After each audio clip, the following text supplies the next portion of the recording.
And now we turn our attention to newspapers.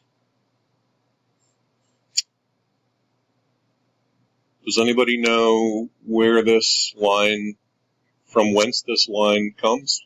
Whatever. All right, it's a song by the Beatles, my favorite group, by John Lennon, called A Day in the Life.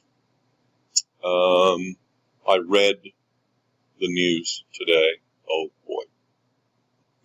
Newspapers.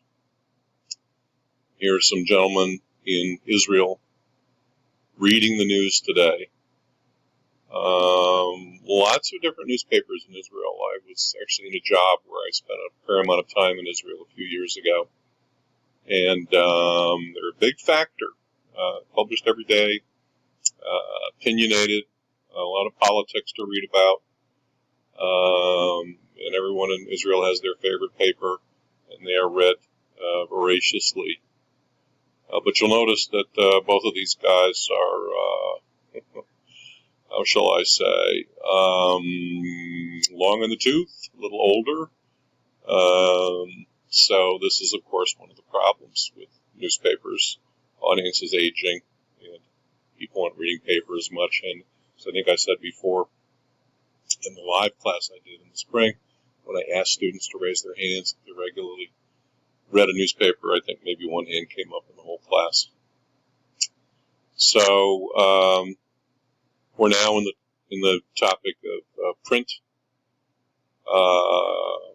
We're really only going to talk about newspapers and magazines. We're not going to talk about a lot of these other things. Print, particularly with magazines, does have staying power, and you can also look at it. You can sit there and read, 10 pages on something. It's like the opposite of out of home. Doesn't. You choose to pick it up and look at it. It has content. In magazines, it's content usually that you really like. Maybe it's a magazine all about your favorite hobby. And so it's a very different kind of thing than out of home. But with newspapers you kind of read, and then it's yesterday's paper. But you still have the opportunity for a lot of depth of sale. Okay. The definition, we like to start with definitions. So this is from Merriam-Webster, which used to be the big dictionary company. So you can see the definition here is paper that's printed and distributed usually daily or weekly that contains news, articles of opinion, features, and advertising. Now, you may by now be asking yourselves why I spend time with history. We did a quick historical overview of advertising media in the United States, you may recall, earlier in the class. And the reason I like to do it is, first, I think it's fascinating, personally. I hope you do, too, to some degree. Also, I think it's important, if you want to understand something, to understand its background. Why did it occur? Why was it invented? What need did it fill? How has it changed over the years? What's its history? You can't just really look at a snapshot of where things are now and really understand the media type, in my view. So that's why we talk about history. So I'm actually going way, way back to one of the first examples of printing as opposed to hand drawing something. This is someone created a block that they were able to carve on, put ink on, and then transfer the image to paper. And this was in China a long time ago. But this was not a movable image. In other words, it was you did one block and that was it. And then, of course, you had these books drawn by hand in the Middle Ages, often in monasteries. So the whole book is actually a hand lettered and drawn item. Wow. And then this gentleman named Gutenberg invented the printing press with movable type. You see an example on the right where you can slide in different letters to create different words on the block, and therefore print many different pages of content.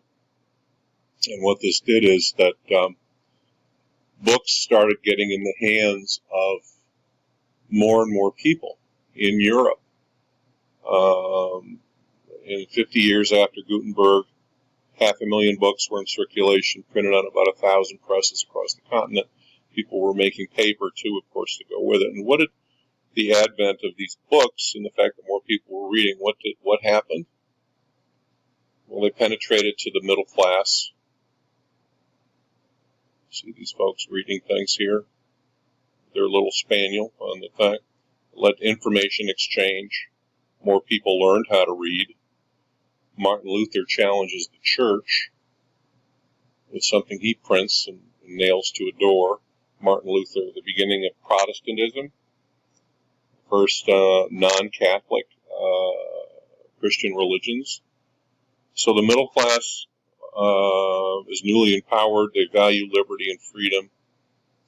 And this knowledge spread out through the classes, at least the middle class, leads to people being empowered to want more things. Okay, and this turns into newspapers. We looked at this one in our history of U.S. media.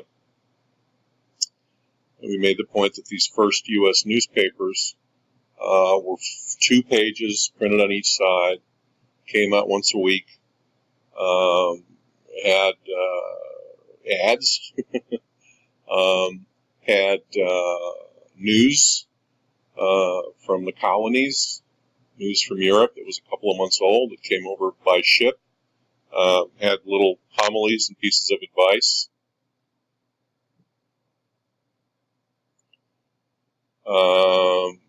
Printers like James and his brother Ben Franklin, kind of expensive. There were political news and editorials, many making the case for political action. And so newspapers, again, were spread around, and they fomented a revolution in the colonies against Britain. First daily newspaper published in 1783. By 1801, there were 200 newspapers in the colonies, in the cities. By the way, speaking of paper, first paper mill in England, 1495, 1691, first paper mill in the American colonies. Now we get to one of the most important aspects of what newspapers offer, and that is reporting. Investigative reporting. And the founders of our country thought that reporting was very important, so important that they made an amendment to the Constitution. It's the First Amendment they made. And here it is, the First Amendment. Congress shall make no law respecting an establishment of religion or prohibiting the free exercise thereof, or abridging the freedom of speech or of the press, or of the right of the people peaceably to assemble and petition the government for a redress of grievances. This is the freedom of the press, freedom of speech, a famous amendment. And it was done because the people who created our Constitution and our whole system of government realized that a free press with the ability to dig into malfeasance and corruption and tell the truth about it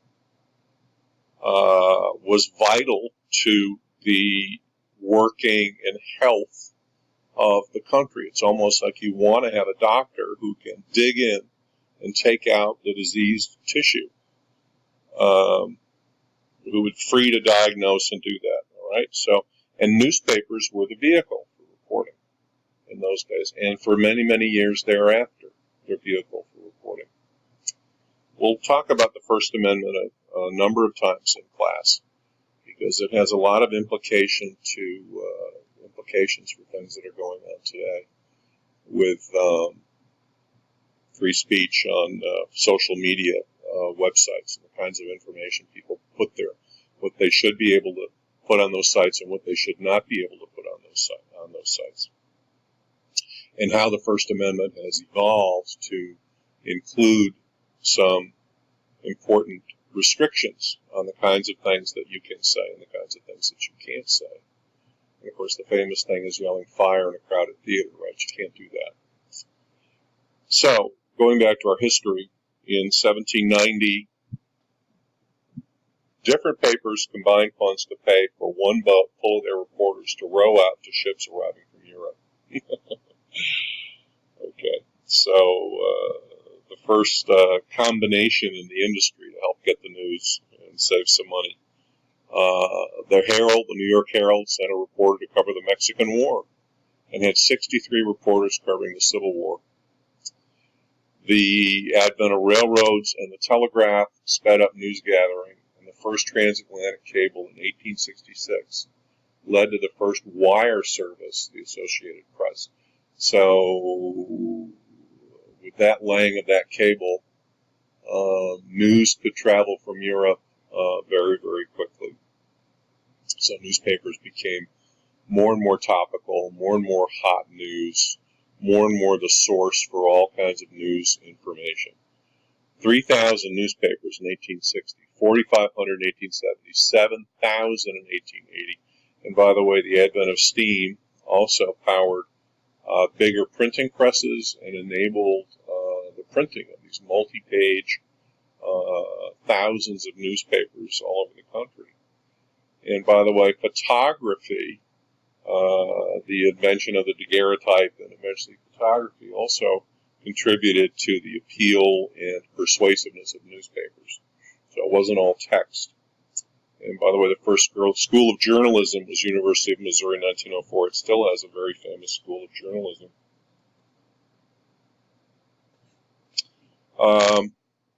Now I would normally show a little piece on steam engines. The link is here. It's kind of a fun cartoon. It's not a Miyazaki cartoon, although, well, you know what? Come on, what the heck? Let's take a quick gander at it. Steampunk, steam engines, technological change and inventions.